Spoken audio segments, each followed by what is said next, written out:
Bienvenue au Café de la Vérité. Vous savez, nous qui croyons au livre de Dieu, à la Bible, on se fait dire souvent des choses comme « Voyons donc la Bible, c'est plein d'erreurs, ça a été copié, puis recopié, puis tout. » Hein? On va regarder aujourd'hui, et je vais vous prouver aujourd'hui, que la Bible est la parole de Dieu. Et la Bible aujourd'hui est aussi bonne que dans le temps que les Hébreux transportaient les rouleaux. Il n'y en a pas d'erreur. La Bible est composée de 66 livres, 40 auteurs, sur une période d'environ 1400-1500 ans. Dites-vous bien une chose, nulle part qu'elle se contredit. C'est le contraire. Les auteurs ils ont plusieurs années de différence entre, viennent se compléter. L'Apocalypse de Jean, pour bien la comprendre, il faut souvent aller fouiller dans des prophètes comme Habakkuk, Ézéchiel, David, Isaïe. Donc, c'est beaucoup d'années de différence entre les deux, là. Et pourtant, tout est vrai.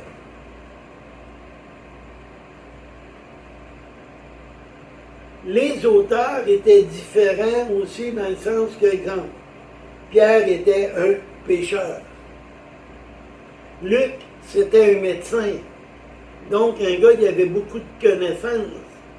Paul, un tueur de chrétiens. Il s'appelait Saul. Il a changé son nom. Son nom a été changé pour Paul. Amos était un fermier.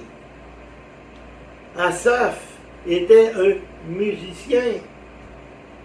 Donc, vous voyez, toutes sortes de gens. Écoute, Paul était bien instruit, mais Pierre ne savait même pas écrire quasiment, tu sais. Fait que ça a été poussé par l'Esprit Saint.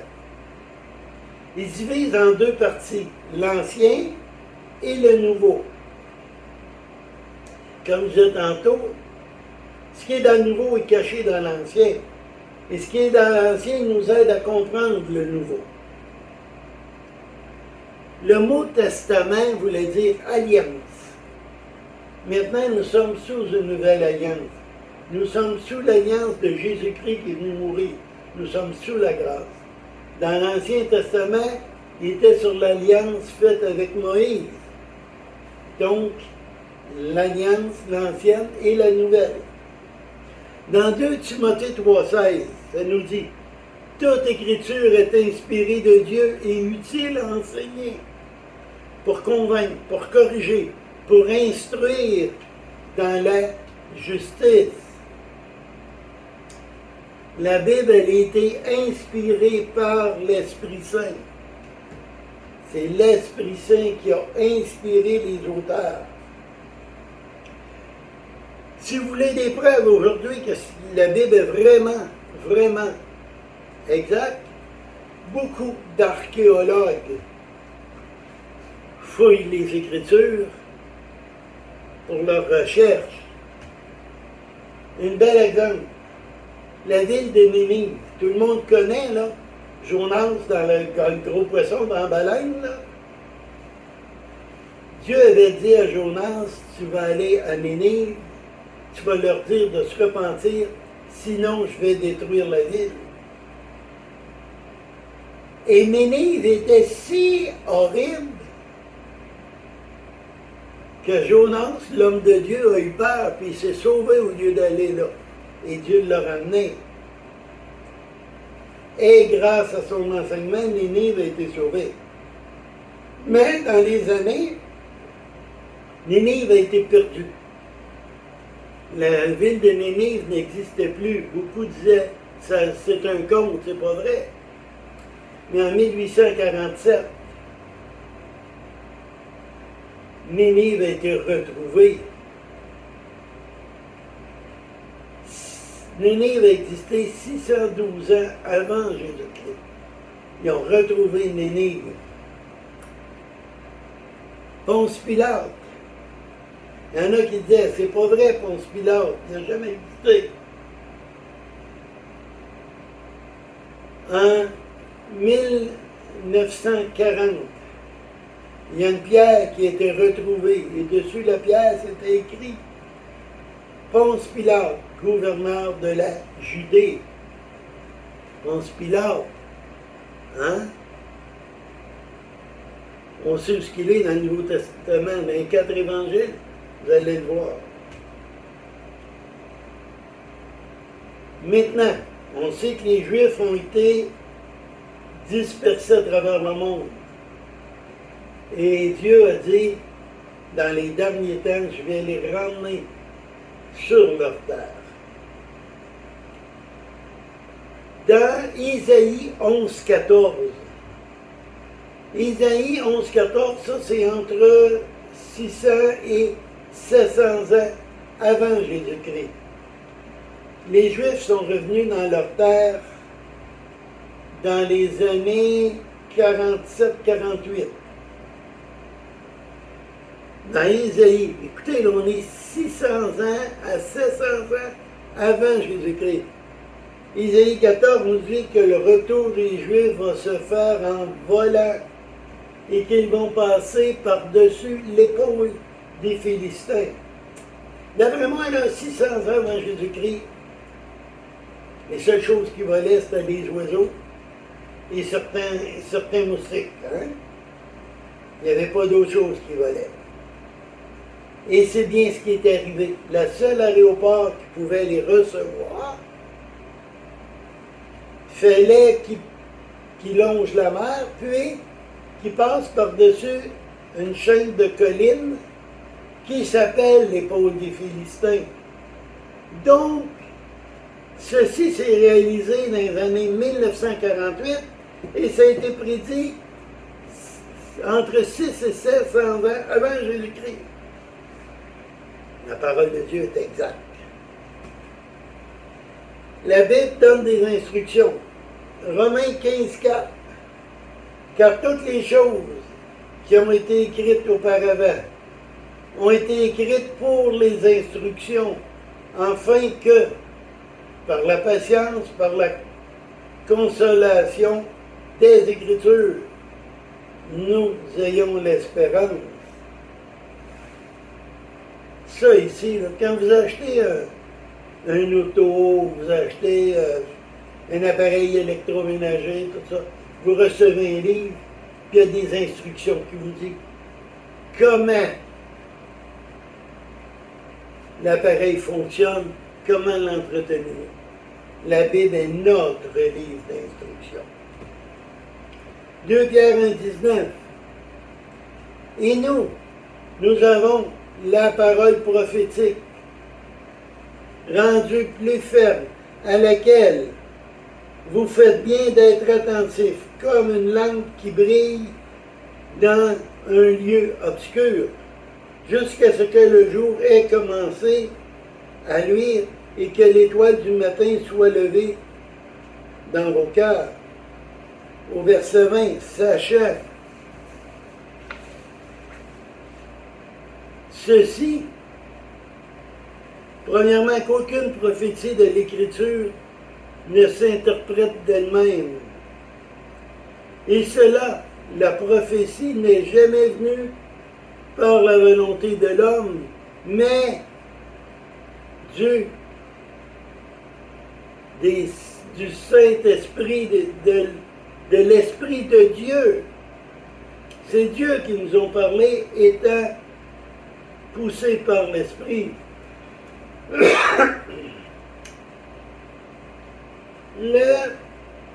Les prophéties dans la Bible, il y en a entre 2400 et 2500. Il y en a plus de 2000 qui sont déjà réalisées. On a vu tantôt avec Isaïe tout ça, mais il y en a d'autres. Isaïe 7,14 dit que une vierge va enfanter, elle va enfanter d'un enfant, puis elle va lui donner le nom d'Emmanuel. C'est exactement ce qui est arrivé avec Jésus-Christ. Dans Zacharie 9:9, réjouis-toi avec transport, fille de Sion. Pousse des cris de joie, fille de Jérusalem. Voici ton roi vient à toi. Il est juste, ayant le salut, humble et monté sur un âne et sur un poulet le petit des ânesses. Quand Jésus rentrait à Jérusalem, juste avant d'être arrêté, il est rentré comment à Jérusalem? Sur le dos d'un âne, le bébé d'une ânesse. Zacharie, c'est à peu près 300-400 ans avant Jésus-Christ. On nous dit que Jésus va rentrer sur le dos du bébé d'un ânesse. Et c'est ce qui est arrivé. Jean 14:2. Dans la maison de mon Père, il y a plusieurs demeures. Il en était autrement, je vous l'eusse dit. Car je vais vous préparer une place. Et celle-là, elle va se produire très bientôt. Très bientôt, Jésus va descendre sur les nuées et au son de la trompette de Dieu, à la voix d'un archange, nous allons monter, le rejoindre et aller habiter dans la Jérusalem céleste, où ce que tout va être superbe. Toutes les prophéties de la Bible, on voit aujourd'hui la préparation des sceaux. Dans Apocalypse 6, on voit le premier sceau.